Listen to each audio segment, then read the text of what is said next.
예, 반갑습니다. 우리 옆에 분들하고 한 번 더 인사 나눌까요? 잘 오셨습니다. 환영합니다. 사랑합니다. 예, 예, 뭐 우리 민서 형제 잘 기도해 준 것처럼 뭐 이렇게 뭐 다 아시겠지만 뭐 모르시는 분들도 있을 수도 있을 것 같고요. 그러니까 어제 한국에서는 우리 고국이죠, 조국인데 한국에서는 좀 이렇게 큰 사고가 있어가지고 뭐 여러분 또래의 그 청년들이 좀 많이 희생된 것 같아요. 뭐 지금은 뭐 특별히 뭐 그것에 대해서 해석을 하거나 뭐 이렇게 설명을 하는 것은 큰 의미가 없을 것 같고 또 이렇게 어려움 당한 분들을 위해서 우리 청년들도 계속 같이 멀리서지만 한 마음으로 좀 기도해 주시고 또 한국 땅 가운데 또 위로와 또 회복이 있기를 좀 함께 기도해 주시면 감사하겠습니다. 또 오늘 설교 이후에 또 함께 기도할 때 또 한국을 위해서도 기도하도록 하겠습니다. 오늘 나눈 하나님의 말씀은 사도행전 14장 말씀인데요. 4장 우리 3절 한 절을 읽고 그 다음에 8절부터 18절을 읽도록 하겠습니다. 3절은 우리 한 목소리로 함께 읽고요.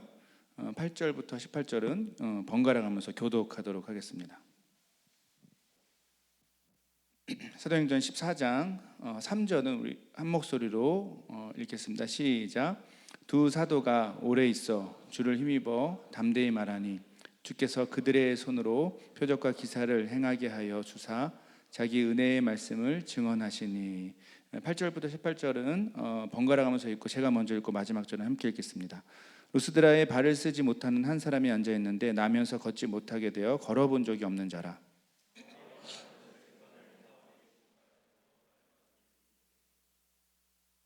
큰 소리로 이르되 내 발로 바로 일어서라 하니 그 사람이 일어나 걷는지라.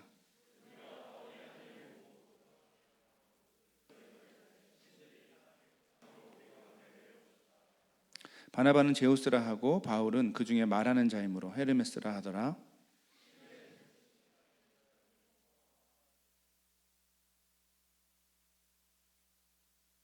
두 사도 바나바와 바울이 듣고 옷을 찢고 무리 가운데 뛰어 들어가서 소리 질러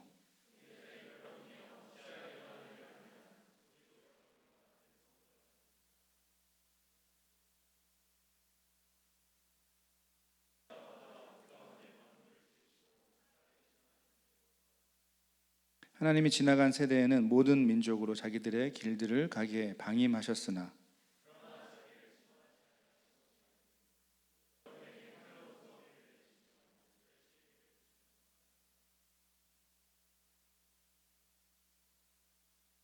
읽겠습니다. 이렇게 말하여 겨우 무리를 말려 자기들에게 제사를 못하게 하니라. 아멘. 예, 감사합니다. 늘 귀한 찬양 감사드립니다. 감사합니다. 계속해서 사도행전을 우리가 살펴보고 있습니다. 지난 몇 주 동안 사도 바울 선교팀의 제1차 선교 여행에 대해서 함께 정리하고 있죠. 두 번 정도 자세히 본 것 같은데 그 1차 선교 여행 중에서 구브로 섬의 바보란 도시에서 일어난 일, 그리고 비시디아 안디옥에서 일어난 일까지 우리가 함께 두 번에 걸쳐서 살펴봤습니다. 한번 기억을 떠올려 볼까요? 두 지역에서 일어났었던 일 기억하시나요? 먼저 그 바보에서는 어떤 일이 있었습니까? 바보 같은 일이, 죄송합니다.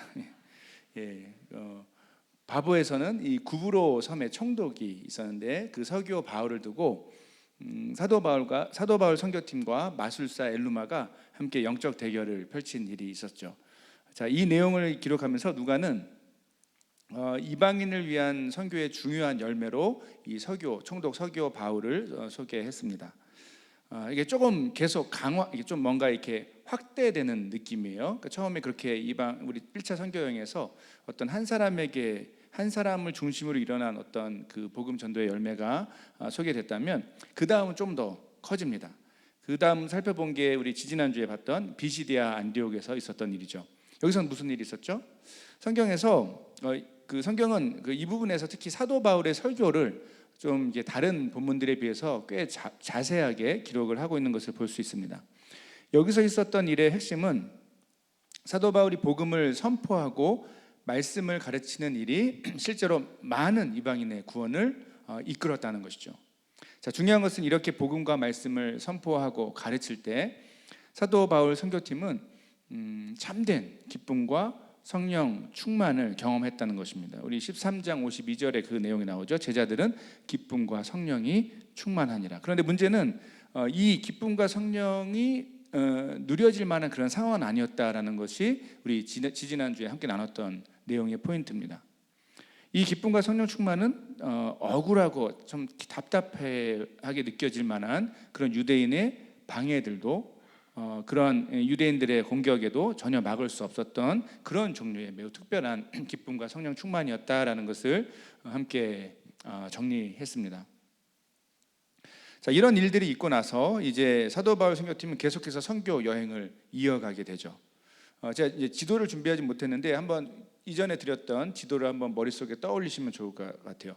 비시디아 안디옥에서 유대인들의 공격을 다시 마주하게 된 이 선교팀은 이고니온이라는 곳으로 가서 복음과 말씀을 전합니다. 여기서는 더 강력한 성령의 역사가 일어나는데 그 내용이 오늘 함께 먼저 읽은 3절의 내용인데요. 이렇게 기록되어 있죠. 다시 한번 볼게요.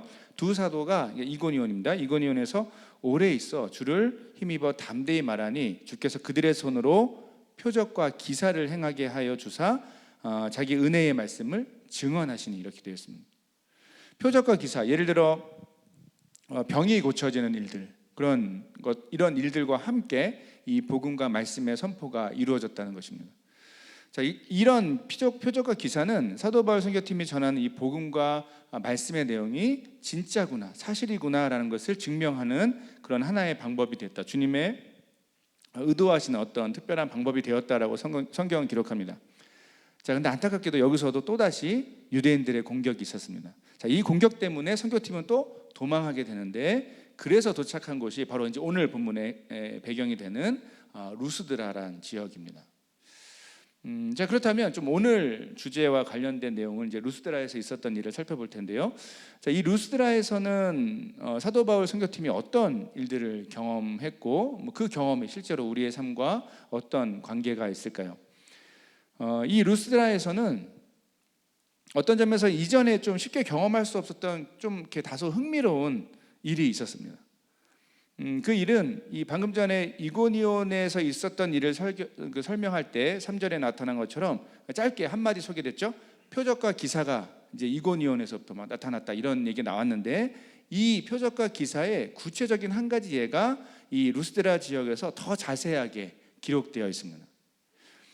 자, 그런데 단순히 표적과 기사를 뭐 그런 일이 있었다라는 것을 자세하게 리포트하는 것을 훨씬 더 넘어서 오늘 본문은 이 표적과 기사를 둘러싼 또 다른 상황에 더 중요한 초점을 두고 있어요. 자, 내용을 간략하게 요약하면 이렇습니다. 본문에 따르면 루스드라에서 복음과 말씀을 이렇게 열심히 전하고 있던 이 사도 바울 선교팀은 거기서 발을 쓰지 못하는 한 사람을 만나게 됩니다. 본문에 따르면 이 사람은 태어날 때부터 걷지를 못했던 사람이었습니다. 자, 사도 바울은 이 사람에게 주님의 구원이 있을 것을 확신하고 이 사람을 고쳐주게 됩니다. 근데 여기까지는 복음서와 이 사도행전에서 자주 반복되는 일들입니다.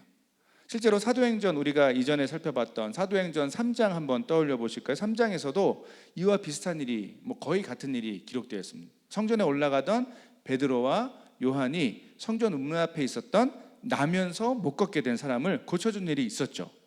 예수님도 그런 치유의 사역을 계속 하셨습니다. 이런 일들은 계속 성경에서 반복되는 내용들입니다. 자, 그런데 오늘 본문에서는 좀 다르게 이 일이 있고 나서 어떤 특별한 상황이 이어졌던 것을 추가적으로 소개합니다. 이 이방 지역에서 있었던 특별한 현상이 하나 나타나게 되죠. 이 부분이 바로 이 표적과 기사를 기록했던 성경의 다른 본문들과 결정적으로 차이가 나는 내용입니다. 사도 바울과 바나바를 통해서 이 치유의 능력이 나타나니까 바로 이 루스드라에 있던 사람들이 사도 바울과 바나바를 어떻게 생각했죠? 신으로 생각하고 이들에게 제사를 지내려고 했던 일이 특별하게 일어난 것이죠. 흥미로운 것은 사도 바울과 바나바를 우리가 이제 사실은 익숙한 이름입니다. 옛날 개역 한글 성경에서는 좀 오히려 헷갈리게 번역이 되어 있는데, 스스와 홈에 이렇게 되어 있는데 개역 개정에서는 좀 우리가 익숙한 신의 이름으로 나오죠. 고대 신화를 통해서 잘 알고 있는 제우스와 헤르메스로 이 사도 바울과 바나바를 받아들였다는 것이죠. 자, 문제는 이런 상황에서 사도 바울과 바나바가 보여줬던 반응입니다. 오늘 본문 11절부터 15절을 다시 한번 좀 자세히 읽어보겠습니다. 이 내용을 기억하시고 시작.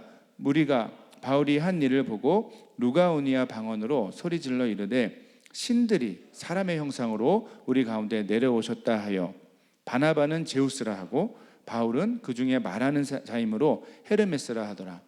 시외 제우스 신당의 제사장이 소와 화환들을 가지고 대문 앞에 와서 무리와 함께 제사하고자 하니 두 사도 바나바와 바울이 듣고 옷을 찢고 무리 가운데 뛰어들어가서 소리질러 이르되 여러분이여 어찌하여 이러한 일을 하느냐. 여러분과 같은 성정을 가진 사람이라 여러분에게 복음을 전하는 것은 이런 헛된 일을 버리고 천지와 바다와 그 가운데 만물을 지으시고 살아계신 하나님께 돌아오게 함이라. 아마도 이 사도 바울과 바나바는 자신들을 보고 막 사람들이 제우스라 뭐 헤르메스라라고 말하는 그 상황을 처음에는 잘 이해를 못했던 것 같습니다. 이유는 뭘까요? 11절에 나오듯이 그 사람들이 루가오니아 방언으로 말했기 때문이에요. 처음에는 그냥 사람들이 이 말을 못 알아들으니까 막 웅성거리면서 놀라는 반응 정도로 상황을 이해했던 것 같습니다.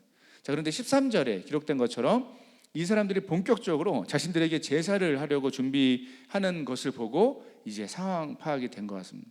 그래서 14절을 보면 굉장히 놀랍고 또 다급해하는 이 사도 바울과 바나바의 모습이 생생하게 그려져 있습니다.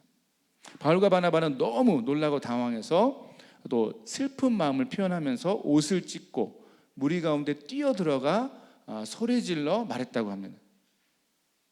실제로 성경시대 이 유대인들은 크게 보면 한 두 가지 경우에서 실제로 옷을 찢고 슬퍼하는 일들이 있었다고 해요. 첫 번째는 여호와 하나님의 이름이 모욕을 당하는 상황. 이게 또 하나님의 백성인 이 나라가 뭐 망하게 되는 상황, 뭐 이런 부분들이 해당이 되고, 두 번째는 이제 감당할 수 없이 슬픈 상황을 맞닥뜨리면 뭐 자녀를 잃는다든지, 우리 뭐 욥기에서도 좀 본 것 같죠. 그 감당할 수 없이 슬픈 상황을 맞닥뜨리면 옷을 찢고 괴로워하고 슬퍼했다는 것입니다.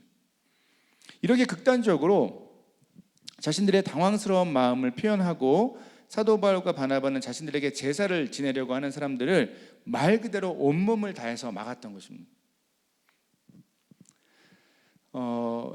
자, 이게 배경이라면 여기서 몇 가지 좀 질문이 생깁니다. 한 가지 질문은 도대체 아픈 사람 한 명을 고친 것을 갖고 이 루스드라 지역의 사람들은 뭐 왜 이렇게까지 특별하게 반응했는가라는 질문입니다.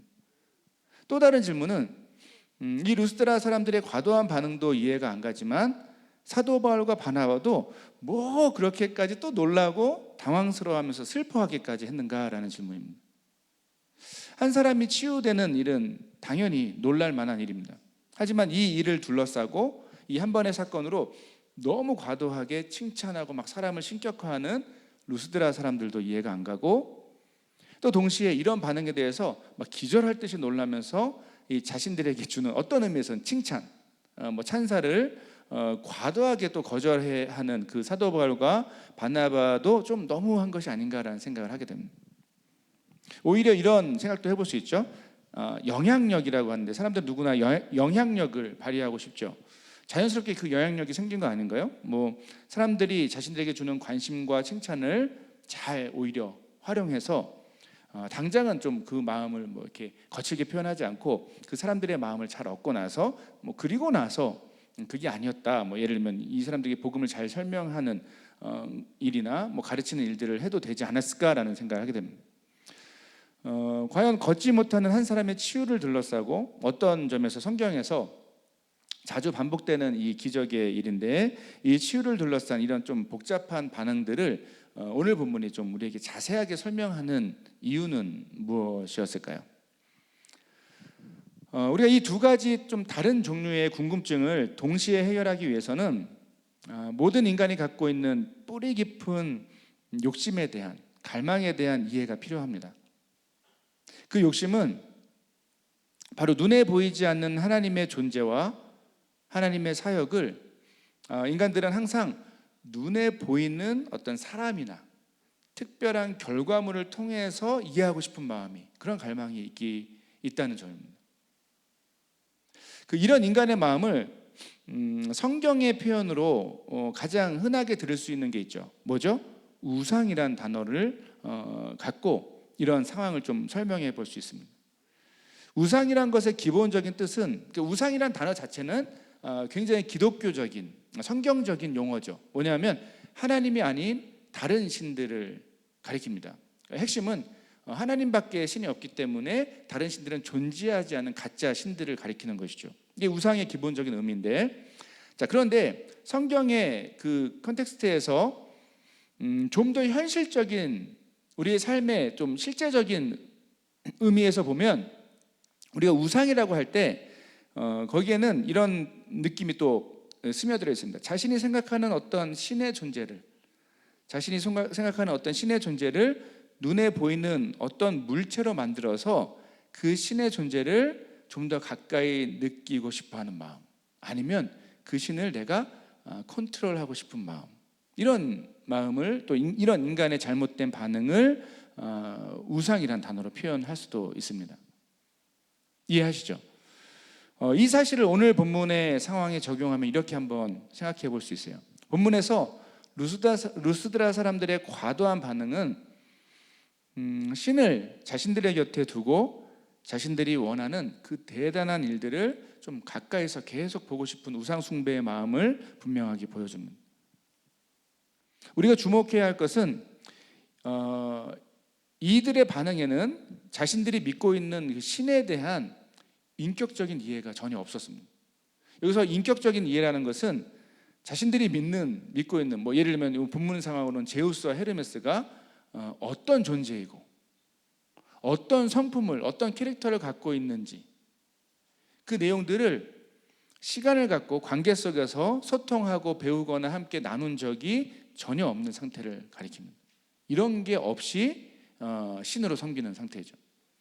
루스드라 사람들이 이 사도 바울과 바나바를 신으로 신격화했던 근거는 오직 그들 눈앞에 보였던 신기한 기적 하나밖에 없었습니다. 당연하고 논리적인 반응이라면 사도 바울과 바나바를 자신들의 신이다라고 이렇게 생각하기 전에 먼저 확인할 일이 있었죠. 그것은 눈앞에 나타난 기적이 자신들이 평소 믿고 있던 신과 과연 어떤 관계가 있는지를 먼저 확인하는 것이 당연했다라는 뜻입니다. 하지만 그들에게 사실 그런 것은 별로 중요하지 않았습니다. 그들에게 중요했던 것은 눈앞에서 대단한 일을 해낸 그 사도 바울과 바나바가 자기들의 신이 되길 바라는 마음이 훨씬 더 컸던 것이죠. 이와 같은 맥락에서 사도 바울과 바나바의 반응도 이해할 수 있습니다. 사도 바울과 바나바는 단순히 기적을 베푸는 것 자체가 목적이 아니었죠. 그들은 이 기적을 통해 바로 인격적이신 하나님을 설명하는 것이 가장 중요한 목적이 있었습니다. 15절에서 보시면 여러분에게 복음을 전하는 것은 이런 헛된 일을 버리고 천지와 바다와 그 가운데 만물을 지으시고 살아계신 하나님께로 돌아오게 함이라 라고 말하는 것에서 이 사실을 알 수 있습니다.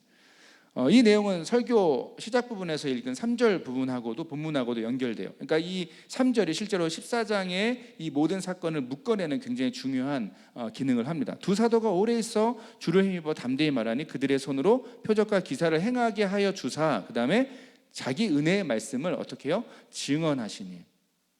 자, 이런 흐름을 보면 이 사도행전 14장에서 모든 표적과 기사의 목적과 초점은 분명합니다. 그것은 이 일들을 통해 오직 살아계신 하나님만이 드러나고 그분의 이름만이 드러나고 그분의 복음과 말씀이 온전하게 전달되어서 한 영혼이 하나님께로 돌이키는 일들. 이런 배경에서 이런 어떤 뚜렷한 분명한 사도 바울과 바나바의 이 여행의 목적에서 볼 때 이들은 자신들을 통해서 일어난 기적은 감사한데 이 기적 때문에 오히려 자신들이 먼저 주목받게 되고, 두 번째, 자신들 때문에 하나님이 실제로는 가려지는, 왜곡되는 그러한 상황을 견딜 수가 없었던 것이죠. 우리의 생각과 느낌과는 달리 이 문제는 살아계신 하나님을 누구보다 좀 강력하게 체험했던 사도 바울과 바나바에게 있어서는 정말 큰 슬픔이 몰려올 만큼 심각한 문제가 아닐 수 없었던 것입니다. 자, 이 내용들을 종합하면 우리는 오늘 본문을 통해 주님께서 주시고자 했던 중요한 메시지 한 가지를 발견하게 됩니다.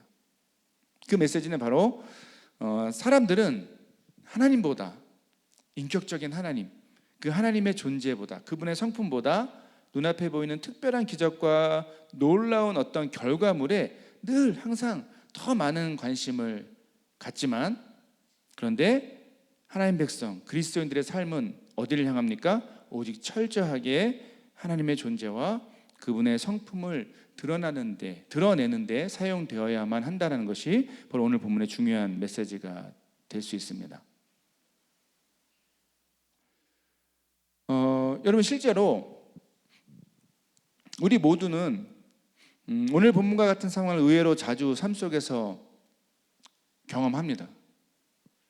안타깝게도 많은 그리스도인들이 자신의 전 인생을 통해, 나의 삶을 통해서 주님만이, 예수 그리스도의 이름만이, 그분의 영광만이 온전히 드러날 것에 대한 특별한 기대감이 없이 살아가는 모습을 자주 보게 됩니다.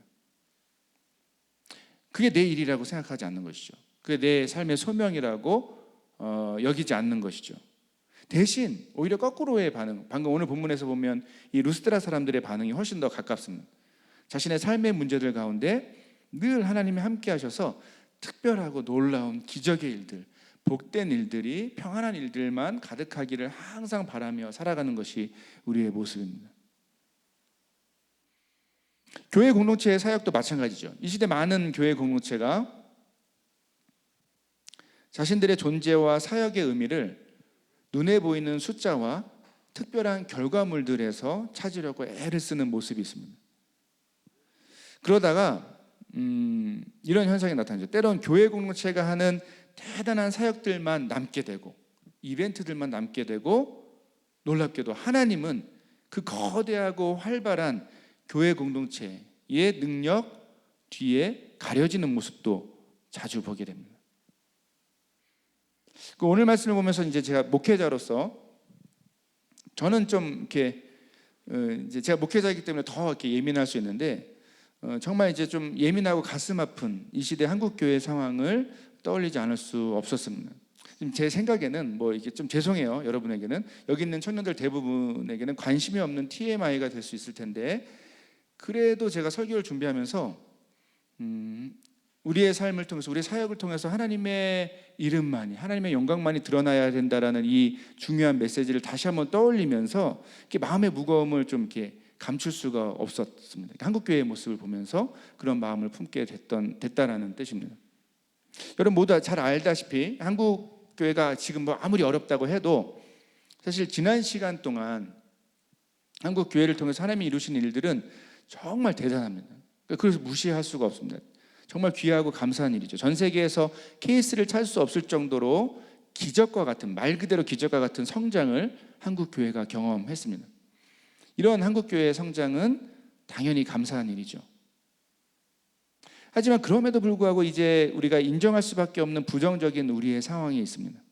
오늘 말씀에 비춰서 제가 좀 발견하게 되는 가장 큰 문제들 가운데 하나는 이런 거예요.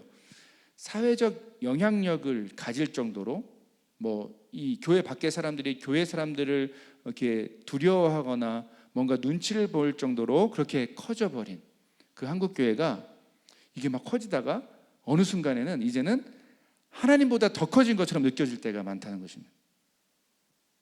구체적으로 이런 것이죠. 우리는 한국 교회에 유명한 목회자들이나 설교자들에 대해서 많은 관심을 갖습니다. 감사한 일이에요. 그리고 그분들의 설교에 은혜와 도전을 받습니다. 또 방송 설교나 유튜브 통해서 설교 많이 들으시죠? 좋습니다. 계속 그렇게 하시길 바라요. 하지만 가끔씩은 또 동시에 이런 느낌을 받을 때도 있습니다. 그런 이렇게 정말 탁월하고 놀랍고 대단한 언변을 가진 그런 설교자들의 이름들이 때론 예수 그리스도의 이름보다 더 많이 이야기되는, 더 많이 찾아지는 그런 교회 문화 안에서 살아가는 것 같은 느낌을 받을 때가 있습니다.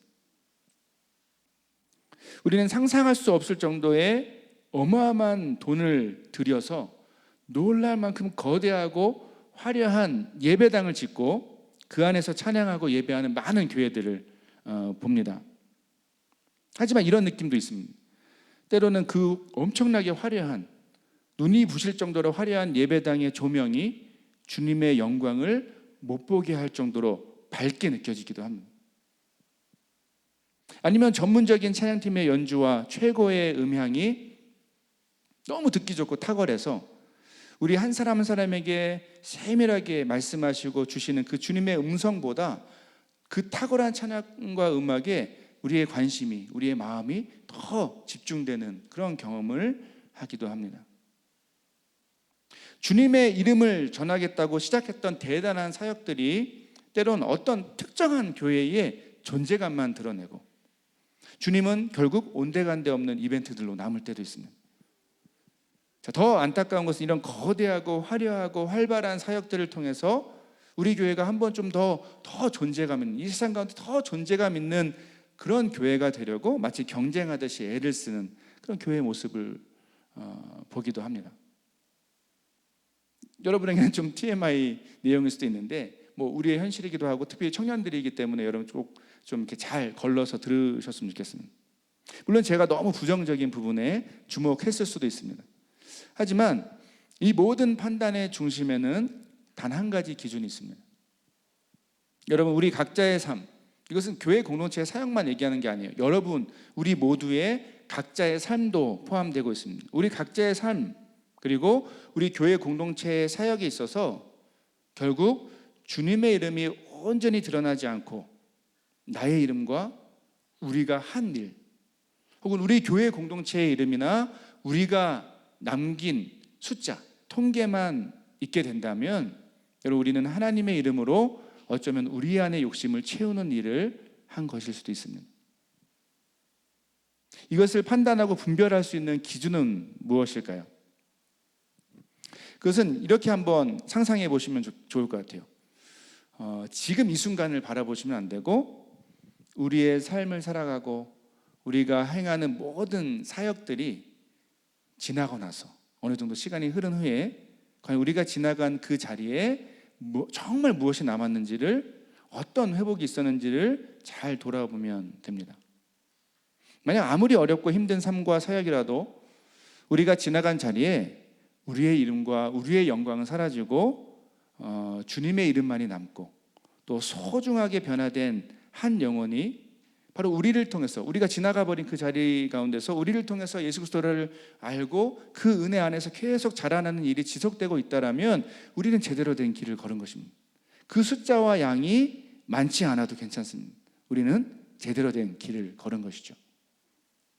하지만 만약 주변 사람들이나 교회들이 막 부러워할 만큼 많은 사람이 모이고 또 사람들이 놀랄 만큼 대단한 일들을 많이 했다 하더라도 그 삶과 그 사역이 지나간 자리에 주님의 이름이 남기보다는 우리 자신의 이름과 우리 교회 공동체의 이름과 우리의 사역의 통계만 남아 있다라면, 그것만 기억된다라면 우리는 잘못된 길을 걸어온 것일 수도 있습니다.